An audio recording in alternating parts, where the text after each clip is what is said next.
I'm just totally honored to have a moment to talk to you about some technological innovations that I've experienced in my life that have inspired me to create my own technological innovation. And I read in the brochure yesterday that this was like the anti-TED. And I started getting excited. I was like, what does that mean? And I thought about it, and I was like, you know what it means? It means I can use notes. At TED, you can't use notes, and I think it's going to make it super. So I'm Scott Thrift. I make short films, and I design products that I hope will enrich the human experience. I started a company in 2003 in order so that I could do this professionally. It's called Missing Pieces. And the first piece of Missing Pieces wasn't a video. That's kind of what we're known for. It was actually a piece, an object. It was something. I have one with me now. It's in my pocket. I'm going to pass it to Elena here. And the hope is that everybody can hang on to something long enough to get a sense of it, to feel for it. You can, hang on to it for a while. Hopefully we can pass it around so everybody can feel something today. And maybe by the end of the presentation, we'll, everybody will have had a chance to see it, to touch it, to feel it, to love it. That's something. That's what started the company. And one second.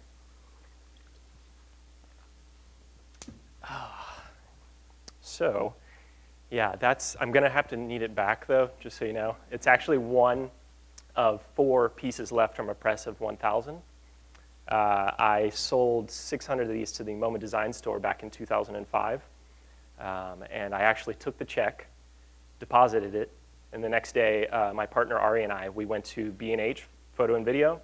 We bought all the latest gear and editing software with the money to start the production arm of Missing Pieces.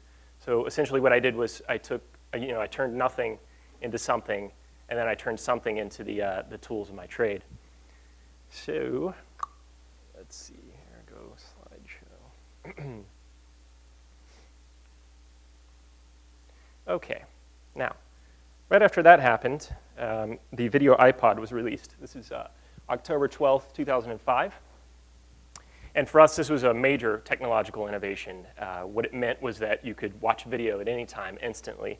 Everybody's kind of familiar with this mark. I mean, it's been 7 years now, and we think to ourselves, whoa, there was a time when there was the iPod Photo, where it was just you were like clicking through pictures, and before that what didn't even exist. So this for us was just like, okay, it's time. It's a perfect time to be in the video making business. And so that was the technological innovation. We said, let's go for it. The moving image had gone from being a theatrical experience, like a group dynamic, down to a family gathering around a television, and now to this solo experience, to what we call the audience of one. It had finally become a reality. So we wanted to make films specifically for the web at Missing Pieces, and what this meant was that we wanted to make films specifically for the audience of one. We wanted every single one of the films that we made to feel like something, the thing that's being passed around. We wanted it to feel substantial. We wanted it to feel polished. And we wanted it to be definitive to a certain degree, everything that we made. So you could think of the video iPod as the video version of what the Sony Walkman was in 1979, which in its marketing actually said, hey, we're doing portable stereo. And 1979 was actually the year I was born, just to give you some perspective. And so what I'm going to do over the next few minutes here is give you a tour through some of the technological innovations in gaming and editing and video distribution that have literally changed my life. So we start with 1985. I'm about 5 or 6 years old, and the Nintendo Entertainment System is released. And this was super fun, as you know or don't know. Who here had a Nintendo Entertainment System? Yes, okay. Well, it was a pretty exciting technological innovation for me, but what the real breakthrough was that in 1988, the Legend of Zelda video game was released in the United States. And I had read about it for the first time in Nintendo Power, which was published for the first time in the summer of 1988. The last issue will be published in December of this year. And I called the local toy store every single day, saving up money and waiting for this arrival of this super video game that I was so excited about. You can see here it's how to enter another world. This was the page from the magazine. I thought to myself, wow, this looks like the coolest thing ever. Now, it finally showed up. I put down $50, believe it or not, and went home and opened the box. Now, first off, the cartridge was gold, which was an amazing touch. I mean, that blew my mind. But what I want to talk to you about is the true technological innovation of The Legend of Zelda, and that's that it was the first video game in history where you could save your progress. That happened because there's a small battery embedded in the microchip of the game so that you could play for hours, save your game, and return to right where you left off. I don't know if you can read it, but they knew what they were doing there in Japan. It says, experience the challenge of endless adventure. So they were very aware that this was a technological breakthrough. And it certainly was for me, too, because I thought for the first time, true adventure gained an expectation of being timeless. It shifted the way I thought about fantasy, about progress, and really about time itself. So the innovation of the ability to save the game to memory and return wherever I wanted was the most important technological breakthrough in my life until 1997. Excuse me one moment. So, when I was in high school, some schools were known as science magnet schools. Most were known as sports magnet schools. They even had like arts magnet schools. Well, my school was the first school in the region that was a video magnet school. And it was appropriately titled VHS, Vanguard High School. And what I did at VHS from 1995 to 1997 was learn how to edit magnetic VHS tapes from deck to deck, okay? And this is a destructive form of editing. It has forced me to be an ace, because you can't make a mistake when you're editing an analog. If you make a mistake, you have to start over from the start. So the next technological innovation that I had no idea was coming at the time, that changed me forever, was when my school purchased one of the first nonlinear editing systems on the market. It's called the Avid Cinema. It was discontinued 3 or 4 years after it was released. But instead of editing an analog deck to deck, I just used the computer to record the tape, which now that sounds totally normal. We have just computers to computers now. We don't have tape. But at the time, I was just like, are you serious? This is a thing that I can do. I can use the computer to record all of this information and render it into ones and zeros so that everything I did was non-destructive. It was non-linear. I could just make mistakes for fun, and I could just hit undo. This was totally revolutionary for me, and I actually would say that nothing in my life has ever been as overwhelming as discovering nonlinear editing after spending many years editing deck-to-deck in analog. So this, what you're looking at now, is what I look at all the time for the past 15 years. I actually haven't stopped. I look at this every single day. This is an editing timeline. It's building blocks for making films. And understanding the breakthrough of what happened in 1997 convinced me to go to film school, where I met Ari, my business partner, and where I began to learn how to direct. So back to the video iPod, 2005. As a company, as Missing Pieces, we were perfectly suited to take the advantage of this innovation in distribution. And first, we turned coolhunting.com from a blog into a broadcast network with weekly video updates, and we won a Webby at the first ever Film and Video Webby Awards for the show. And from there, we began to make documentaries about what happens behind the TED Talks and to produce experimental series for the Sundance Channel that introduced your computer to the human experience. We've produced award-winning short films, commercial work, documentaries, and interactive music videos. Every single week feels like the company is both just now starting and that we're doing the best work we've ever done. So I lost count personally on the amount of films that I've made, somewhere around 300. Life began to feel like a game to me, where learning fuels understanding and vice versa. And in the editing room, where I spent most of my time, I would compress time. I would expand it. I would collapse it. Speed it up, slow it down. And working with time in such a delicate way, I began to inspire a longing for a new perspective on time itself. Because my sense of what a moment was changing. For everyone in this room, clocks have operated the exact same way since you were born. I began to see modern time as not so modern at all. And through research, I pinpointed the date of the recent inventions of both the second hand and the minute hand. It seemed strange to me that we use what is essentially 17th century technology to measure our 21st century experience. I realized that if I wanted to value modern time, I would need an instrument that provided a counterpoint to minutes and seconds. So I had a pretty clear idea of what I wanted to do, and I was ready to return to the product design roots of missing pieces. But this time, I didn't want to design a product that made you think differently about objects. I wanted to design a product that made you think differently about time. So exactly 1 year ago to tomorrow, on October 10th, 2011, I launched my my first video and my first Kickstarter project. And the Kickstarter project is about what it means to live in the present. It's going to be my great pleasure to share this 2.5-minute video with you now. I don't know how you feel about it, but my experience of life is one that I feel like so much happens so fast that it's impossible to keep track of it. And I went through this process for the longest time where I would only be able to enjoy my life 6 to 8 months after the fact of something happening. I would think back and realize, wow, that was such an amazing moment. I loved that. It's hard for us to accept how incredible life is in the moment. So I've given this a lot of thought, and I bring it up with friends, and it turns out, of course, that I'm not alone in this, and that so many other people have the same exact feeling that time is moving in such a way that they're not really so sure what the value of a week is, or even a month. They'll say things like, I can't believe this week has gone by so fast, or I can't believe it's already September. How can you live in the moment when the moment changes every second? I think we deserve at least a different option, a different scale of time that is a little bit more like life.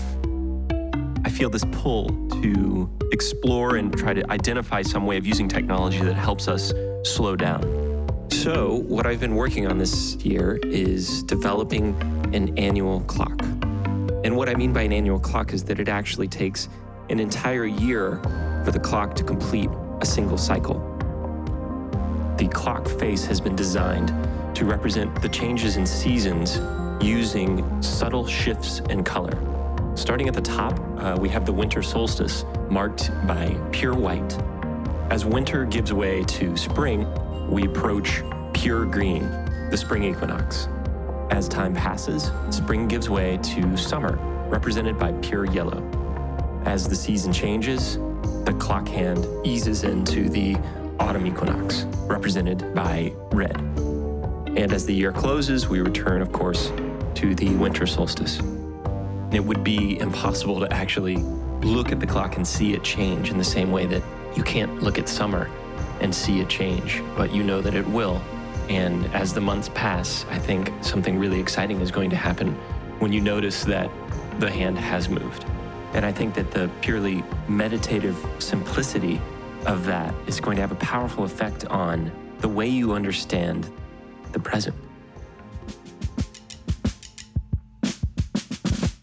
And now I set out to make a limited edition press of 100 of these clocks, and I figured that would cost roughly about $24,000. That's what I put on the Kickstarter goal. You know, you have 30 days in order to hit this $24,000 mark. Well, in 72 hours, we had hit the $24,000 mark, actually had surpassed it. We were at $28,000 in those 72 hours. And by November 11th, we had reached $97,000, and I had sold 768 of these clocks that didn't exist. So obviously I struck some kind of chord. Other people have been thinking about this as well. And just so you know, I've been spending the last year making a limited edition run of 2,000 pieces. I have an early prototype here that I'm going to share with you in just a second. But for a moment, I just wanted to invite you to think about how we think about time. I've been talking to a lot of people about it over the past year, and there seems to be a consistent consensus. Either we feel like we're running out of it, we can't get enough of it, or if we're lucky, when we have the opportunity, we kill it.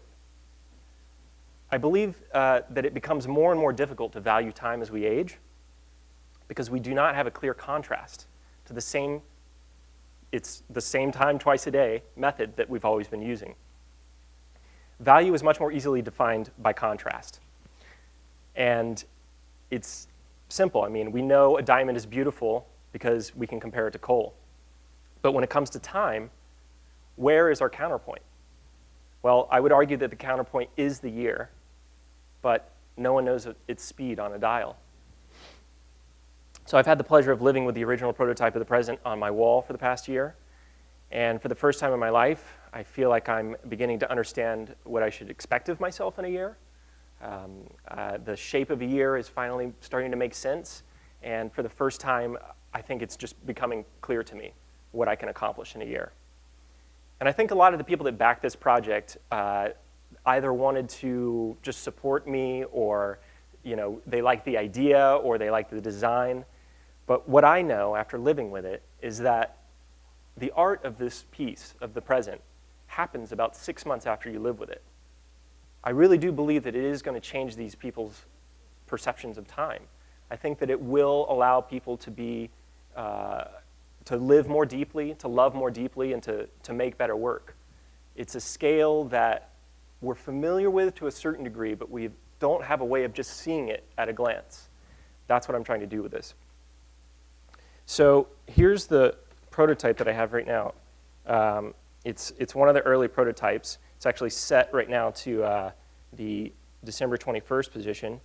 It has a steel back, a glass front. It's a 16 million cut color print. And the entire thing is actually made in the US, mostly in Brooklyn, except for the annual movement, this very special thing that no company in America could figure out how to do. So I had to hire a company in Germany to figure it out. They've been around since 1899, so they were actually pretty excited to do something different. They thought they were going to be making regular clocks for the rest of their lives. And this actually isn't the technological innovation that I've made, the clock itself. The technological innovation that I really wanted to share with you today, that all of these things I told you about have kind of inspired me to do, is the fact that this clock, this hand, this annual hand, when you pop in 2 batteries, which I'll do now, it goes around the color wheel once, and then it stops for about 15 seconds, and it finds the day. It knows what day it is. It knows where the present is on the clock.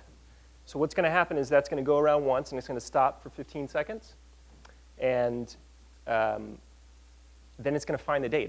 It knows. It has a battery inside of it that knows the date for the next 15 years. So that's really the true innovation, and what I want to happen, that's just going to keep going. It's actually, obviously, it's moving a lot faster than it would during the year, but it's just making sure that it's okay, that it's working. It goes around once, stops, and then it's going to find it. So in the meantime, I'm going to play one more video for you. Once I put this out, once I got funded back in November, I decided that every full moon I was going to update the entire, there was, 900 people back to this project, and I wanted to let them know where we were. So I made these videos every full moon, and I want to share with you the last one. People are actually expecting the clock to be finished and shipping last week, but we ran into some complications, and you'll see what those are now.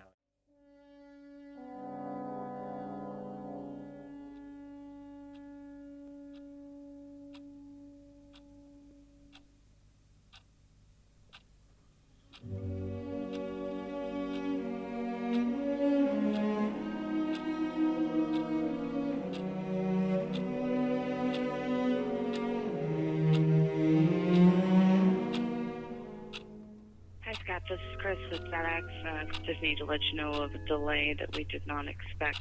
It's to do with the proper classification for your clock movements.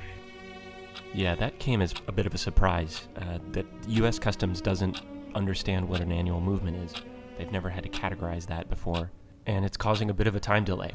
So I'm not going to put my foot in my mouth again and give you an exact ship date, but I am well aware that on October 11th, it will be 1 year to the day that I launched the Kickstarter campaign for an annual clock.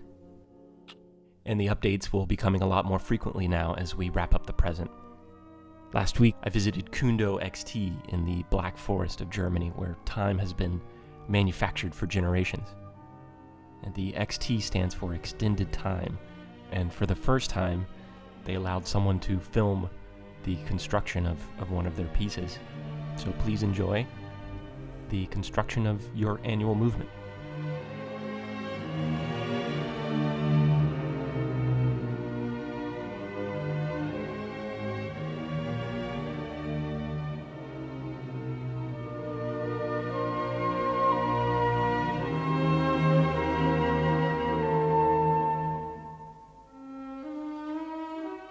As you can see, every single unit is handcrafted, programmed, and what you're seeing there is the small yellow battery that holds the memory of the present.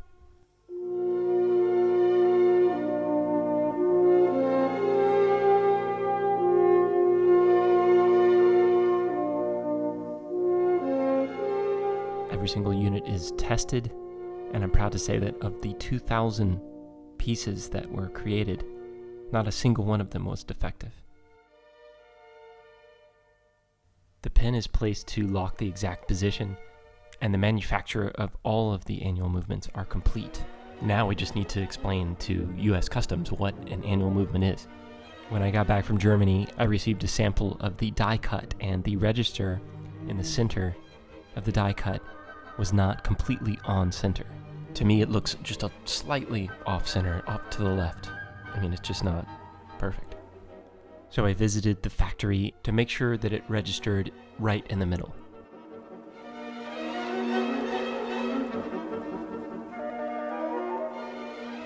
And they landed it dead center. But that's pretty much, I guess I hoped I would time it to where, it would lock like right when the movie was over, but that's not gonna happen. So here comes the summer solstice.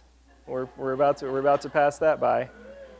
So that's the present. That's my clock. Thanks for listening.